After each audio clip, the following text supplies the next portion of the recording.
के जनक के रूप में साथियों किसको जाना जाता है, यानी कि आइजैक न्यूटन की अगर हम बात करते हैं तो यही भौतिकी के जनक के रूप में साथियों जाना जाता है, ये आपको ध्यान रखना है। अगला देखिए, 1 हॉर्स पावर लगभग कितने वॉट के बराबर होता है, तो आपको याद रखना है साथियों 746 वॉट के बराबर होता है 1 हॉर्स पावर। उसके बाद देखिए, वायुमंडल में आर्द्रता को मापने के लिए किस यंत्र का इस्तेमाल किया जाता है, तो किस यंत्र का इस्तेमाल किया जाता है, मैं कहूंगा हाइग्रोमीटर का इस्तेमाल किया जाता है। आपकी परीक्षा में आएगा कि हाइड्रोमीटर का इस्तेमाल कहां किया जाता है, तो आपेक्षिक घनत्व को चेक करने में साथियों हाइड्रोमीटर का इस्तेमाल किया जाता है। बैरोमीटर की बात करें तो वायुमंडलीय दाब को मापने के लिए बैरोमीटर का, और पायरोमीटर की अगर बात करें साथियों जो उच्च तापमान, बहुत ज्यादा तापमान जिनका होता है उनको चेक करने के लिए पायरोमीटर का इस्तेमाल किया जाता है। और वायुमंडल की आर्द्रता को मैं आपको बता चुका हूं हाइग्रोमीटर चेक करता है। अगला देखिए, प्रतिरोध की एसआई इकाई साथियों क्या होती है, तो प्रतिरोध की एसआई इकाई तो साथियों ओम होती है। क्या होती है? ओम होती है। अगर आपसे पूछे फैराडे किसकी है, तो आपको क्या बताना है, यानी कि विद्युत धारिता की मात्रक क्या है, विद्युत धारिता का मात्रक फैराडे है। और विद्युत विभव का मात्रक क्या है साथियों, वोल्ट है। और एम्पियर की अगर बात करें तो यह विद्युत धारा का मात्रक है। ये सारी चीजें आप लोग याद रखेंगे। अगला देखिए, निम्नलिखित में से किसके पास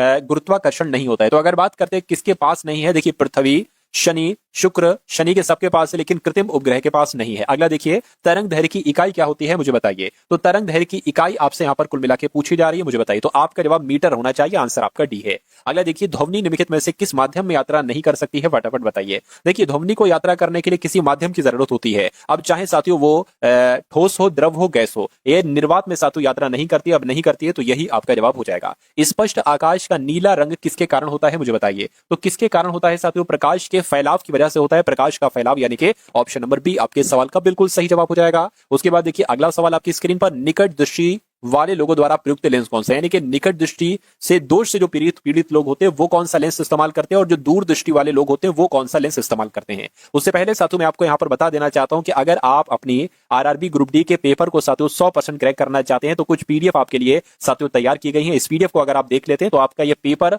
बहुत आराम से साथियों क्रैक हो जाएगा। देखिए, पहली पीडीएफ आपको दी जा रही है 10 मॉडल पेपर की, ठीक है ना। ये 10 मॉडल पेपर में अगर बात करें आपको क्या बताया जाएगा, आपको दिखाए जाएंगे वो सवाल जो आपकी शिफ्ट में आएंगे। दूसरी पीडीएफ आपको दी जा रही है प्रीवियस ईयर क्वेश्चन पेपर की, इसमें सॉल्यूशन के साथ पिछले वर्षों में आए हुए पेपर हैं, क्योंकि एग्जामिनर इसमें से हर बार 50% क्वेश्चन साथियों पूछता है। ग्रुप डी के पेपर में पुराने पेपर से ही क्वेश्चन निकाले जाते हैं 50%, रीजनिंग के, मैथ्स के और साइंस के। तीसरी पीडीएफ आपको दी जा रही है इंपॉर्टेंट करंट अफेयर के क्वेश्चन की, क्योंकि 20 नंबर के क्वेश्चन साथियों इस बार आएंगे। मेरा मानना है कि अगर आप ये पीडीएफ सरसरी निगाहों से देख लेंगे तो आपका 70% कंटेंट तो आपको यहां से देखने को मिल जाएगा। तो आपके एग्जाम में जितना समय है इसको ले लीजिएगा, सिर्फ और सिर्फ, बहुत अधिक नहीं, सिर्फ 45 रुपीज का मैंने प्राइस रखा है। तो डिस्क्रिप्शन में लिंक है, वहां से जाकर इसको जरूर ले लीजिएगा। देखिए, निकट दृष्टि की अगर हम बात करते हैं, जिनको निकट दृष्टि दोष होता है ना वो अवतल लेंस का इस्तेमाल करते हैं, और जिनको दूर दृष्टि दोष होता है वो उत्तल लेंस का इस्तेमाल करते हैं। ये दोनों चीजें आप लोग याद रखेंगे। विद्युत चुंबक किससे तैयार होता है साथियों, विद्युत चुंबक की अगर बात करें तो ये नरम लोहे से तैयार होता है। सही जवाब जिनका ऑप्शन नंबर ए है, तो बिल्कुल करेक्ट हो जाएगा। उसके बाद देखिए, अल्बर्ट आइंस्टीन को किसके लिए नोबेल पुरस्कार से सम्मानित किया गया था,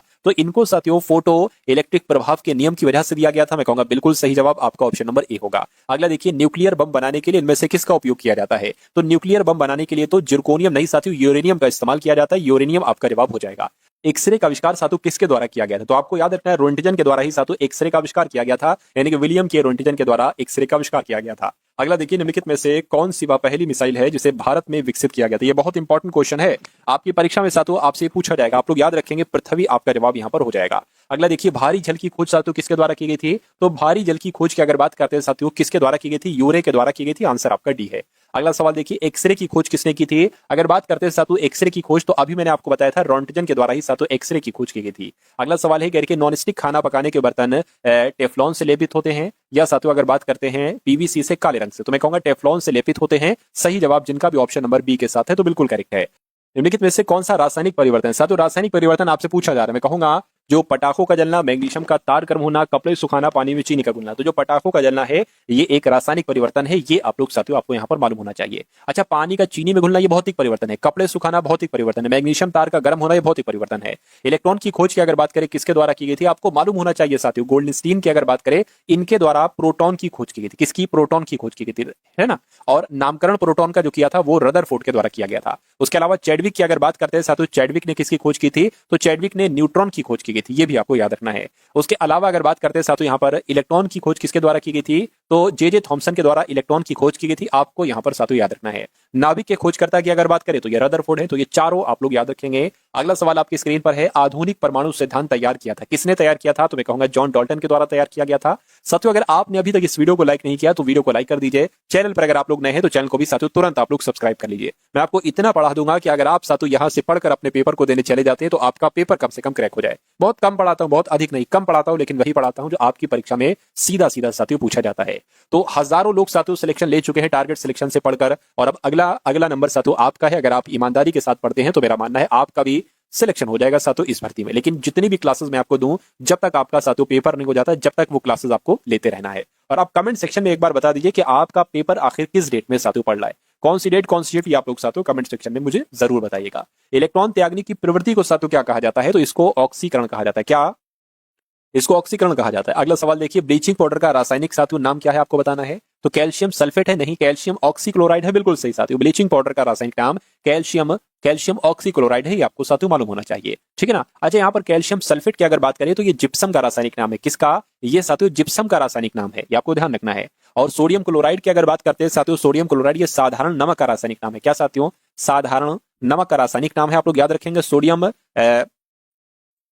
सोडियम कार्बोनेट की अगर साथियों यहां पर हम लोग बात करते हैं तो ये बेकिंग सोडे का रासायनिक नाम है, ये भी आपको मालूम होना चाहिए। उसके बाद देखिए अगला सवाल आपकी स्क्रीन पर है, आपको यहां पर साथियों बताना है, आपसे यहां पर पूछा जा रहा है कि सापेक्षता का सिद्धांत यानी कि थ्योरी ऑफ रिलेटिविटी इनमें से किसके द्वारा प्रतिपादित की गई थी?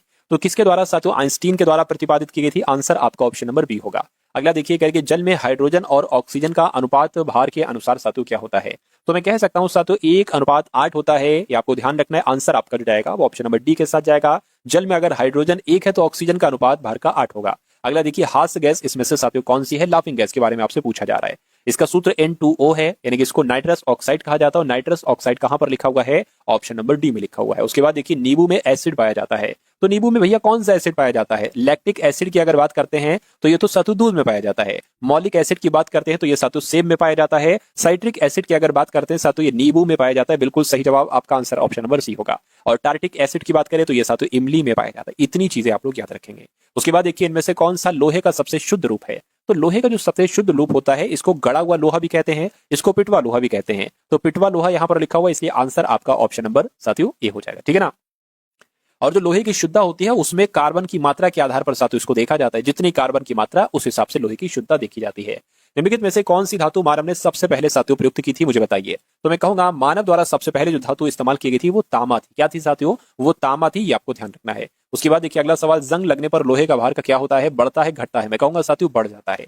बढ़ जाता है, ऐसा कहां पर है? ऐसा आपका ऑप्शन नंबर ए में है। अगला देखिए, जब लोहे की कील को जंग लग जाए तो कील का वजन, अब इसमें आपको बताना है तो वही लोहे की कील, लोहे पर जंग लगता है तो वो भारी हो जाता है, लोहे की कील पर जंग लगेगा तभी वो साथियों भारी हो जाएगा, भारी हो जाएगा। आंसर आपका ए होगा। अगला देखिए, अंगूर की खेती करने को या संवर्धन को निम्नलिखित में से किस नाम से जाना जाता है? तो साथियों किस नाम से जाना जाता है ये आपको यहां पर बताना है। तो किस नाम से जाना जाता है साथियों? विटीकल्चर के नाम से जाना जाता है। सही जवाब आपका ऑप्शन नंबर ए होगा। अच्छा, मछली पालन की अगर बात करें तो इसको पीसी कल्चर कहा जाता है। और सेरीकल्चर की अगर बात करें तो रेशम कीट के पालने को सेरीकल्चर कहते हैं, बागवानी करने को हॉर्टिकल्चर कहा जाता है। ये भी सारी जानकारी आप लोग याद रखेंगे।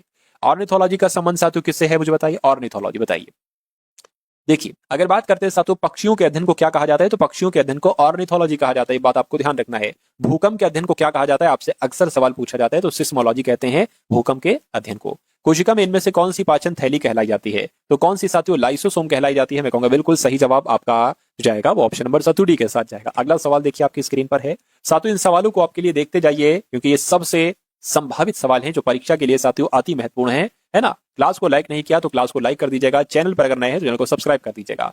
और अगला सवाल देखिए 34वें नंबर का, पादप कोशिका भित्ति निम्नलिखित में से किससे बनी होती है? 50 सवाल हम लोग देखेंगे साथियों साइंस के, उसके बाद रीजनिंग की तरफ बढ़ेंगे और साथियों मैथ्स की तरफ बढ़ेंगे। पादप कोशिका भित्ति निम्नलिखित में से किससे बनी होती है? तो पादप कोशिका भित्ति की अगर बात करें ये सेल्यूलोज की बनी होती है। सेल्यूलोज आपका जवाब होगा। रेगिस्तान का जहाज साथियों किस जानवर को कहा जाता है? तो ये तो साथियों ऊंट को कहा जाता है। किसको कहा जाता है? रेगिस्तान का जहाज ऊंट को कहा जाता है। क्यों? क्योंकि ऊंट के पैर गद्दीदार होते हैं साथियों, ये आपको ध्यान रखना है, ठीक है ना। मतलब मरुस्थल में चलने के लायक होते हैं। हाइपोक्सीमिया क्या है? हाइपोक्सीमिया की अगर बात करें तो ये रक्त में ऑक्सीजन का निम्न स्तर है या शरीर में ऑक्सीजन का निम्न स्तर है? शरीर में रक्त का निम्न स्तर है। मैं कहूंगा शरीर रक्त में ऑक्सीजन के निम्न स्तर को ही कहा जाता है हाइपोक्सीमिया।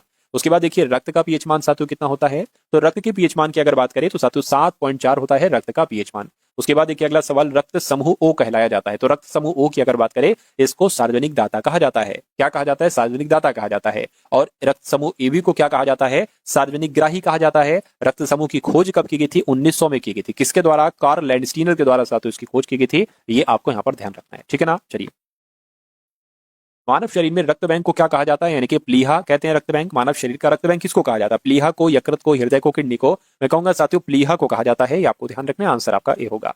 ईसीजी का प्रयोग किस रोग के निर्णय के लिए किया जाता है? तो अगर बात करते हैं साथियों यहाँ पर ईसीजी का प्रयोग किस रोग के निर्णय के लिए किया जाता है, तो हृदय की कमजोरी के लिए किया जाता है।